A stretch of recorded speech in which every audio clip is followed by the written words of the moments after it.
How's it going, guys? Donovan here. As you can see, I have the Charger in the background. The RT still sitting pretty on the drag radials because we're going back to the track in a couple of days. As you can see from the title, this video is not about the Charger. Instead, it's about a car that's been hinted on this channel a few times and you guys have seen it before.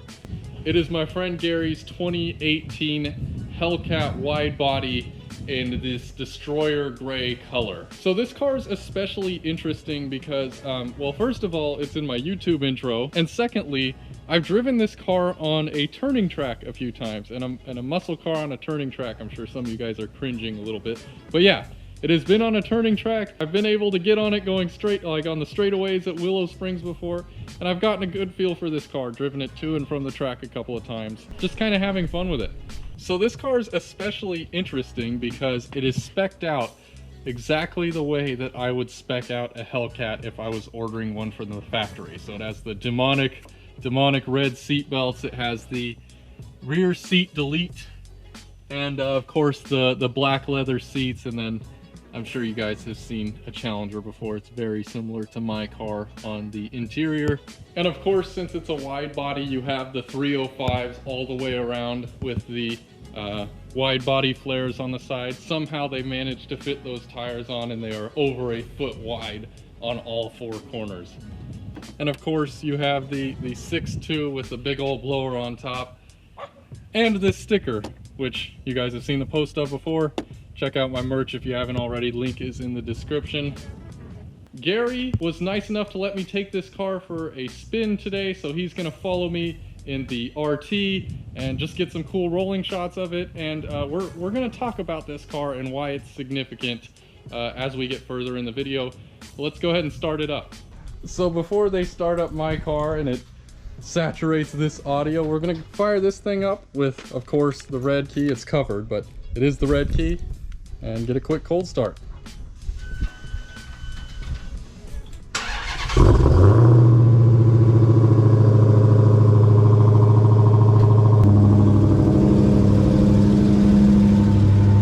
Turn on this GoPro so we can get some supercharger noise. And of course,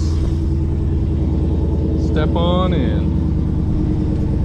Got the red button. Car's got a tad over 17,000 miles, about 17,700. Now, I'm sure you guys are wondering, why is it significant that I'm driving this car? Well, oh, there they go. They just fired up mine and it scared the heck out of me. Why is it significant that I'm driving this Hellcat? So I've expressed numerous times to you guys that I am in the market for a new car. I've talked multiple times about getting either a Hellcat or a 10-speed Mustang, and to be honest with you guys, I'm more interested in staying with Mopar. It's a platform I'm very familiar with, and a platform that is much more capable than my car. And when I mean capable, I mean you're able to modify the car and get more power out of it before you need to rebuild things like you have to do in my RT, such as things like the transmission, the bottom end, and it's just an overall more capable platform. It has better brakes, etc. You can see them right there with their taking nice video. And there's more content I can make with this car. To be completely honest, in my opinion, I've reached a practical limit with what I'm comfortable doing in my RT. The next logical step is to do boost in that car, and to do boost in that car, I'm gonna need new fuel pump. I'm gonna need, there's better camshafts for boost than the one I have in now, and I surely need brakes. Pretty much everything I listed about this car, I need to do to my car. This car already has those things done to it. This car is fast as hell from the factory. The RT is quick from the factory. I'd say it's reasonably quick now, but it's not that fast. I am normally not a fan of purchasing used cars, especially these used Mopars, because people dog on these poor cars. However, this is a very close friend of mine's car. They have taken very good care of this car in terms of maintenance and repairing things that need to be repaired on a scheduled interval. They are very good about that. Gary has taken very good care of this car, and to be honest, it's been tracked a couple times at Willow Springs, but the only time it was like abused was when I was driving it. Basically, what I'm trying to say is I want this car to be the next car for the channel, but I need to see how my followers, how my subscribers react to it, whether or not this is a car they want to see or they want to see something else. Because as you guys saw in my last video, or one of my recent videos where I discussed whether or not I wanted to sell the RT, I didn't want to sell it yet. So also in that last video, I mentioned that I cannot comfortably afford 2 cars right now. However, I'm also in a weird position because there's also a chance that me having this second car will boost traffic to the channel and thus paying for it. So I'm really putting my feelers out to see how what you guys want to see, whether or not you guys care about seeing this car or you only want to see the RT, because my ultimate goal is to have 2 cars on the channel, that RT to do fun stuff with, possibly. I still want to race that car. I'm not done drag racing that yet. I would like to take that thing to the strip some more, possibly put a torque converter in it, but I also want to save that money to buy this car from Gary. And all around, it seems like a good path to take, but I have to see how the audience responds and whether or not it's a safe financial decision to make. We're gonna throw this thing in sport though and have a little bit of fun with it.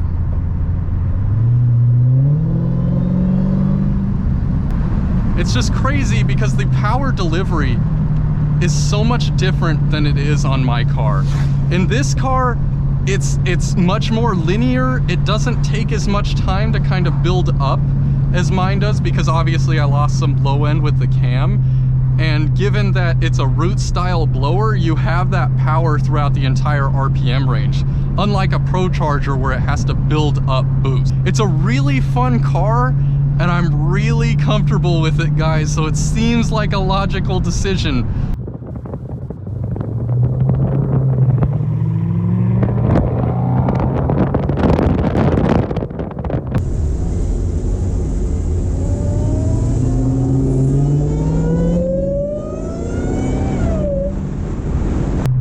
I need you guys to tell me what you think in the comments, whether or not you want to see this car, whether or not you think it's a smart decision for the channel.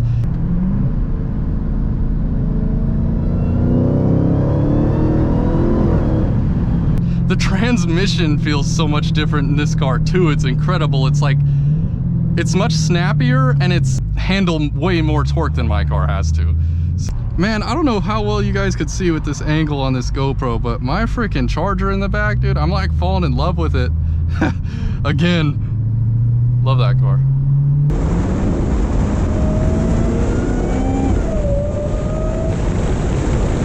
God, dude, I can't get over that noise. I can't get over that supercharger noise. Jeez. It's like a religious experience. I'm not even a religious person, but dude, it's like I'm going to a church. Ironic because it's a Hellcat.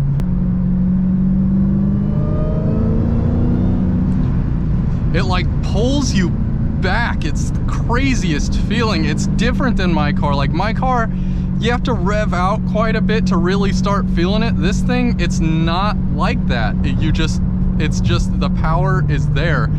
There's very few things that are normal about a Hellcat. Like what's normal about a 700 horsepower car that you can daily drive, not tuned. There's nothing done to this car.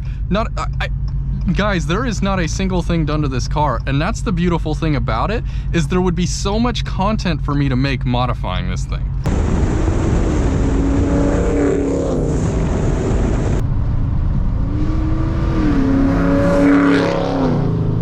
I'm driving a Hellcat, but god damn, I still love that RT.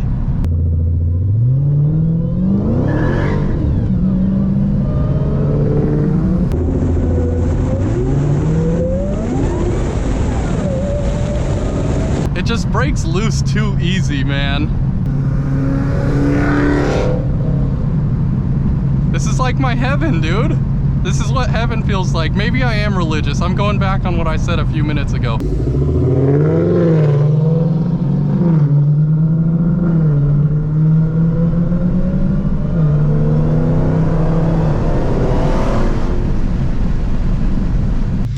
So grabbed a quick bite to eat really quick, talked to Gary about the differences between my car and this car.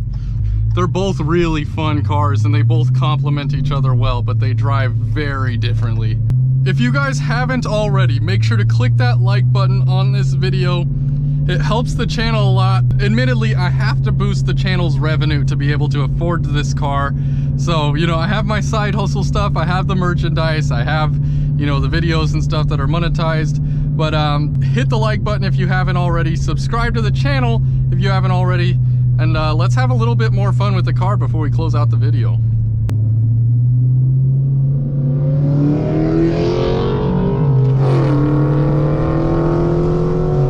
He took off down the street. Now it's my turn.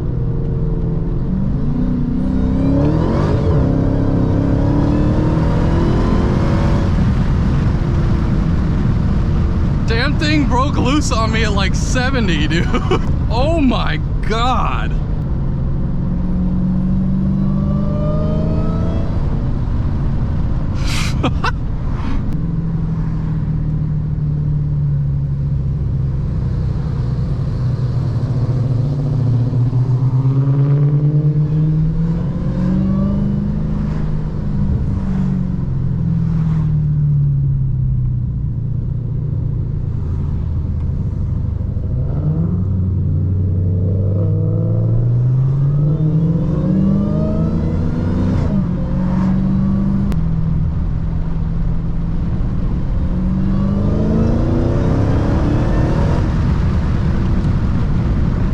It's so silly. It is so silly, dude.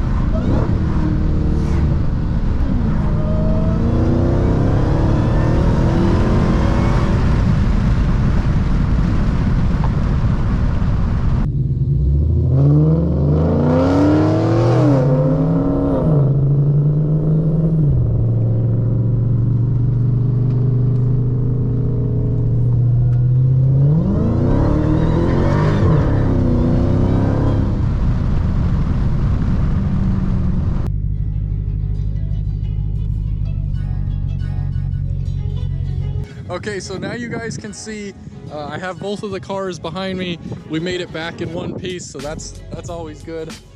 So we talked about a lot in this video. We went over a lot of information, so let me know what you guys think, what the best move is. I really want to see this car on the channel. I'm excited to see it very soon here, but of course I need you guys' help. I need your guys' support. So make sure to smash that like button and subscribe to the channel if you haven't already. Special thanks to Gary, who owns this car, and Lester, who is currently behind the camera, who helped film a lot of these clips. And yeah, I'll see you guys on the next video.